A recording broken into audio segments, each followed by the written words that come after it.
Hey everyone, it's Dr. Ramani. Welcome back to this YouTube channel on narcissism and narcissistic relationships, and most importantly, healing, which we're going to talk about today. So let's frame this in something I've talked about in all of my books, this idea of if a narcissistic relationship, I talk about it as being death by 1,000 cuts.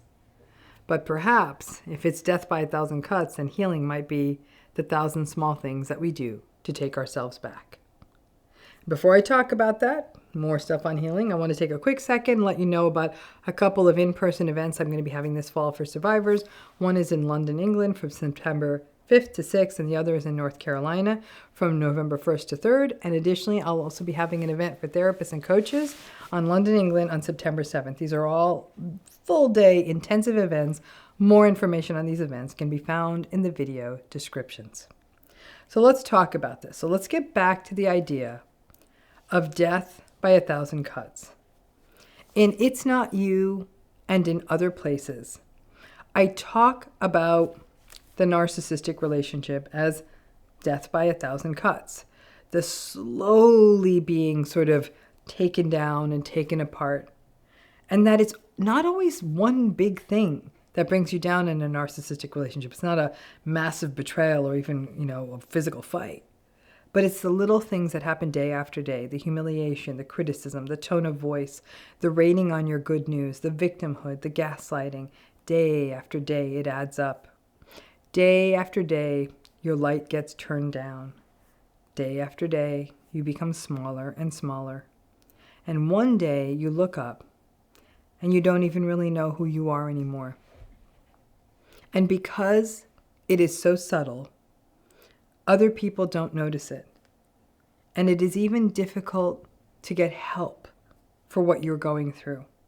Because people may still see the outside version of your relationship that looks normal and even good, and not notice all that is falling apart for you. And that you are basically being dismantled brick by brick. Other people may not even offer you help. And they may even look at you sideways when you share what's happening in your relationship. When the day comes in a narcissistic relationship that you get it, you really get it, you recognize the betrayal trauma that is the narcissistic relationship. You slowly, radically accept. Your heart breaks from the grief. And then as you come out the other side of that grief tunnel, you start seeing the light.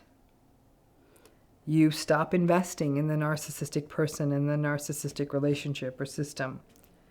And you start disengaging. And that's when healing can begin in earnest. And those day after day small things that broke you down, you can actually reverse them by more day after day small things, but just in the other direction. Narcissistic relationships, in order for us to stay in them, we almost have to cease to exist, not have needs, not have wants or hopes or desires or aspirations or feelings or beliefs. We basically need to cease to be as separate people and largely just appear as they want us to be when they want us and read their minds, and the whole drill. That means healing is the small, small things.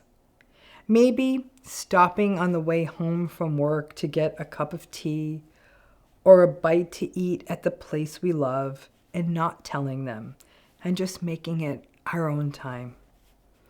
It may mean watching our favorite TV show on our phone in the bathroom for a minute and not have to listen to their criticism of it. It may mean licking the batter out of the brownie bowl, which they always say is so gross, but doing it while they're not looking or while they're not home, because we know they will go off on us if they see it. It may mean making the time for the FaceTime calls with the friend who makes you smile. It may mean giving yourself permission to saying no to dinner with the in-laws. Maybe you just say you have a migraine.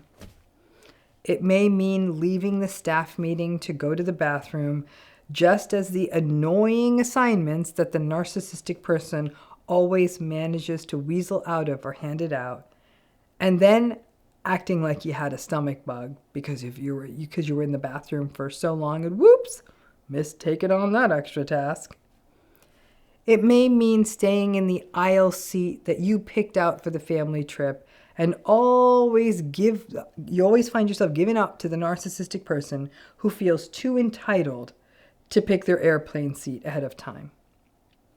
Small things that you take back. Whether it is eating something that you love that's a little bit quirky, talking with people you care about, not sharing a bit of news that means something to you. It's slowly recognizing that you can slowly disengage from them and do the little things that matter to you, and then pay attention to how you feel when you're doing those things and how they change you.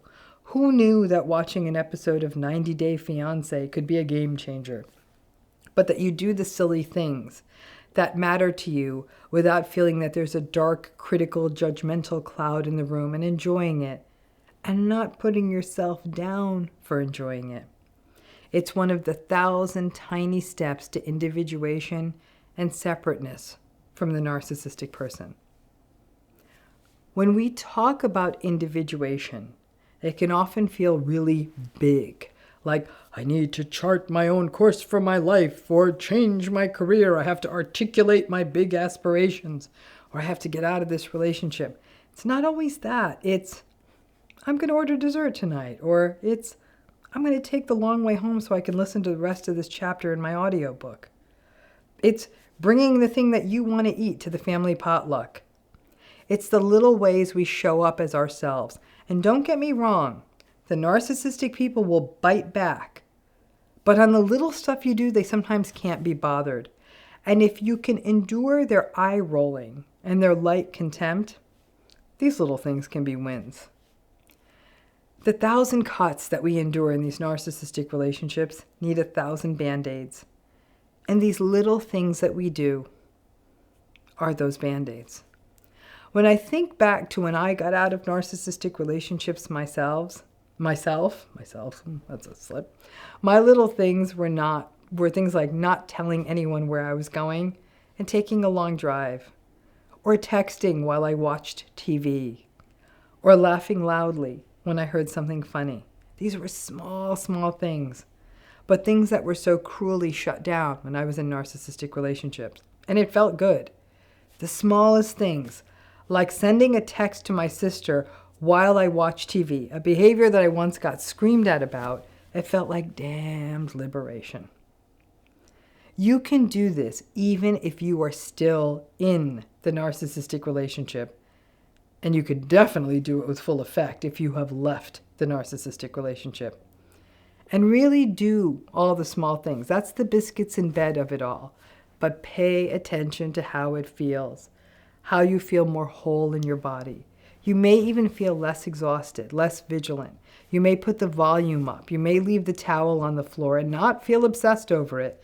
You may feel more efficient because you aren't devoting all the mental resources to the needs of the narcissistic person. 1,000 small things. Start tracking them now, literally. Start writing the 1,000 small things you're doing. Once you get to 1,000, if you really can get yourself to 1,000, I promise you'll be pretty damn close. Maybe even all the way to that individuation, that separateness that is the pinnacle of healing from narcissistic relationships. Give it a try, and I hope you enjoy it. Thanks again.